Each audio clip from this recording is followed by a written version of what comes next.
ذوالحجہ کے مہینہ میں تکبیرات کے حوالہ سے اللہ تبارک و تعالی نے قرآن مجید فرقان حمید میں ارشاد فرمایا وَلِتُكَبِّرُوا اللَّهَ عَلَى مَا هَدَاكُمْ، اور تاکہ تم اللہ تبارک و تعالی کی کبریائی بڑائی بیان کرو، کیوں کہ اس نے تم کو ہدایت عطا کی ہے۔ تو اس نص قرآنی سے یہ بات ثابت ہوئی کہ اللہ سبحانہ و تعالیٰ کی کبریائی اور بڑائی کا تذکرہ کرنا چاہیے۔ کن الفاظ میں؟ احادیث رسول علیہ السلام سے یہ بات ثابت ہے، اللہ اکبر لا الہ الا اللہ واللہ اکبر وللہ الحمد، یعنی تکبیرات کے جو الفاظ ہیں وہ جی ہیں، ان کے اندر کچھ تغیر و تبدل بھی ہے۔ بہرحال مسنون الفاظ جو بھی ثابت ہیں ان کے ساتھ تکبیرات کہنا، اس میں شرعاً کوئی حرج والی بات نہیں ہے۔ سوال یہ پیدا ہوتا ہے کہ ذوالحجہ کی تکبیرات کا آغاز وہ کس دن سے کیا جائے؟ ذوالحجہ کی تکبیرات کی ابتدا وہ کب ہونی چاہیے؟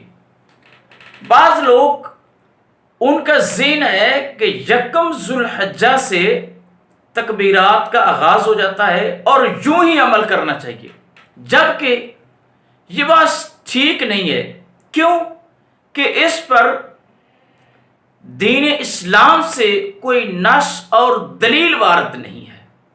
یکم ذوالحجہ سے تکبیرات کا آغاز کرنا چاہیے، اس پر کتاب و سنت میں کوئی دلیل موجود نہیں ہے۔ اصل بات یہ ہے کہ ذوالحجہ کی تکبیرات کا آغاز 9 ذوالحجہ کی نماز فجر سے شروع ہوتا ہے اور 13 ذوالحجہ کی نماز مغرب کے آغاز تک ان تکبیرات کا وقت رہتا ہے۔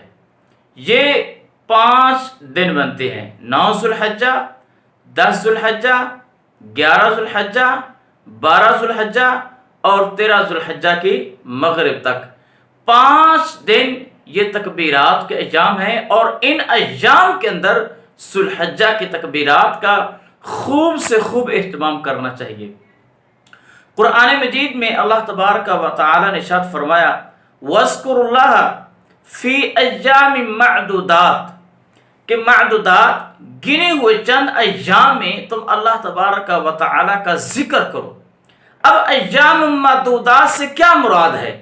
سیدنا عبداللہ بن عباس رضی اللہ تعالیٰ عنہ آپ فرماتے ہیں کہ ایام معدودات سے مراد ایام تشریق ہیں۔ اب ایام تشریق کون سی ہیں؟ 10 ذوالحجہ چھوڑ کے 11، 12 اور 13، ان کو ایام معدودات کہا جاتا ہے، ان کو ایام تشریق کہا جاتا ہے۔ تو اب قرآن کی نص سے یہ بات ثابت ہوئی کہ تکبیرات کے جو ایام ہیں وہ ایام تشریق ہیں، ایام معدودات ہیں، یعنی 11 ذوالحجہ، 12 ذوالحجہ اور 13 ذوالحجہ، یہ 3 دن ہیں۔ امام احمد بن حنبل رحمہ اللہ تعالی انہوں نے اس بات پر اجماع نقل کیا ہے کہ تکبیرات کے جو ایام ہیں وہ 5 ایام ہیں۔ ان کا آغاز کب ہوتا ہے؟ وہ 9 ذوالحجہ کی صبح سے ان کا آغاز ہوتا ہے، اور ان کی یہ بات بے دلیل نہیں ہے، بلکہ ان کی اس بات پر حضرات صحابہ کرام رضوان اللہ علیہم اجمعین ان کی آثار موجود ہیں، اور اسانید صحیحہ کے ساتھ مصنف ابن ابی شیبہ کے اندر سیدنا علی المرتضیٰ رضی اللہ تعالیٰ عنہ آپ کا اثر موجود ہے کہ آپ 9 ذوالحجہ کی صبح سے تکبیرات کا آغاز کرتے اور 13 ذوالحجہ کی شام تک تکبیرات جو ہے وہ کہتے رہتے تھے۔ اسی طرح یہی بات سیدنا عمر بن خطاب رضی اللہ تعالیٰ عنہ آپ سے بھی ثابت ہے، یہی عمل آپ کے لخت جگر سیدنا عبداللہ بن عمر رضی اللہ تعالیٰ عنہ آپ سے بھی ثابت ہے، اور یہی عمل سیدنا عبداللہ بن عباس رضی اللہ تعالیٰ عنہ آپ سے بھی ثابت ہے، اور امام ابراہیم نخعی رحمہ اللہ تعالی آپ کا بھی یہی موقف ہے۔ تو ان تمام کے تمام آثار صحیحہ کا نتیجہ اور خلاصہ یہ نکلا کہ تکبیرات ذوالحجہ سے مراد 9 ذوالحجہ سے ان کا آغاز کیا جائے اور 13 ذوالحجہ تک ان تکبیرات کا اہتمام کیا جانا چاہیے۔ یکم ذوالحجہ سے تکبیرات کا آغاز کرنا شرعاً اس پر کوئی بھی دلیل وارد نہیں ہے۔ اللہ سبحانہ و تعالی ہمیں صحیح بات کو سمجھ کر اس کے مطابق عمل کرنے کی توفیق عطا فرمائے۔